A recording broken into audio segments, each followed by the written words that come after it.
In an accomplished career spanning many decades, J. Alfred "Al" Dillan Jr. wore numerous professional hats in his vocation as a successful insurance businessman and in his avocations of music. In addition, he is a decorated Navy veteran and in the Masonic fraternity. Since his retirement in 2005, Mr. Dillan has remained active and has been able to reflect on his life and career with pride, while also focusing his free time on his family, which includes his wife Fran, 4 children, 11 grandchildren, and 8 great-grandchildren. Throughout his upbringing, he has looked to his parents as great examples in whose lives evolved around many altruistic community activities.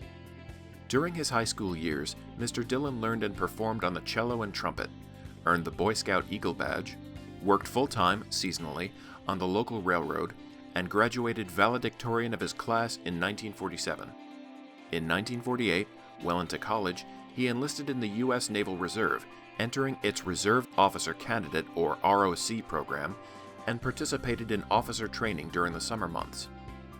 In his college years, he also played cello in the Duluth Symphony Orchestra. Upon graduation with a Bachelor of Science cum laude, he was commissioned an ensign in the Naval Reserve and ordered to active duty. His active duty assignment was to the Atlantic Fleet destroyer, the USS Abbott DD-629. Duties aboard ship were, but not limited to, 1st Division, Assistant Gunnery, CIC, Legal, Decryption, and Officer of the Deck underway and in port. Upon release from active duty, he enrolled as a graduate student at Northwestern University, earning a Master of Music in 1954. His master's thesis was the development of the viola section. Mr. Dillan began a vocational pursuit in 1954 by being employed as an orchestral music instructor in the public schools of Boise, Idaho.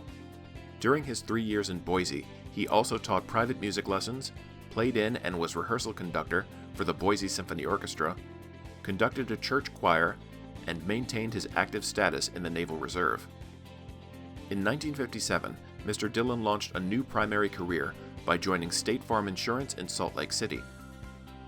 After a few years of training in sales, leadership skills, and management, he was offered and accepted a district manager position with State Farm in Seattle, Washington. His professional development continued, as during the next few years he earned the professional academic degrees of Chartered Life Underwriter, CLU, Chartered Property Casualty Underwriter, CPCU, and Life Underwriter Training Council Fellow, LUTCF.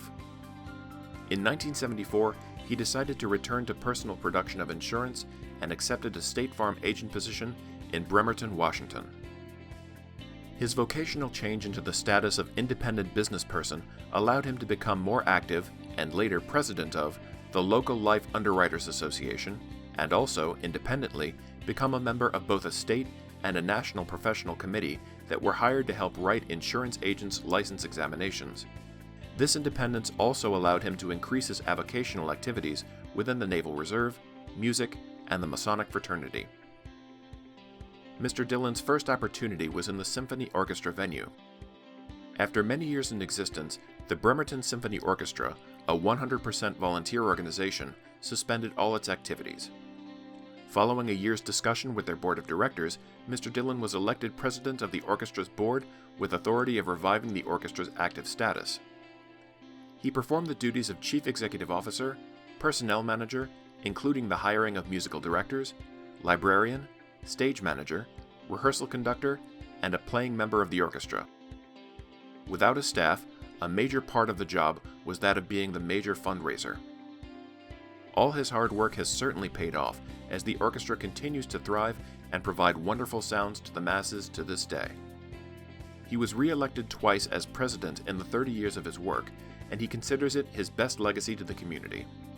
In 2006, he was honored by their board of directors with the status of Director Emeritus.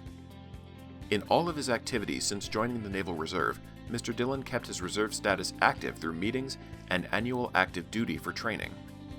While in Seattle, additional opportunities became available for more and greater involvement, of which he took advantage as he recruited, established, and took command for 2 years the Gold Crew aboard the reserve minesweeper USS Ruff, stationed in Everett.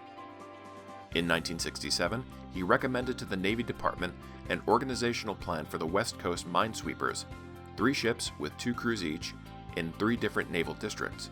Under one command, the command was authorized, and he was appointed its first commodore, a billet that he held for 3 years.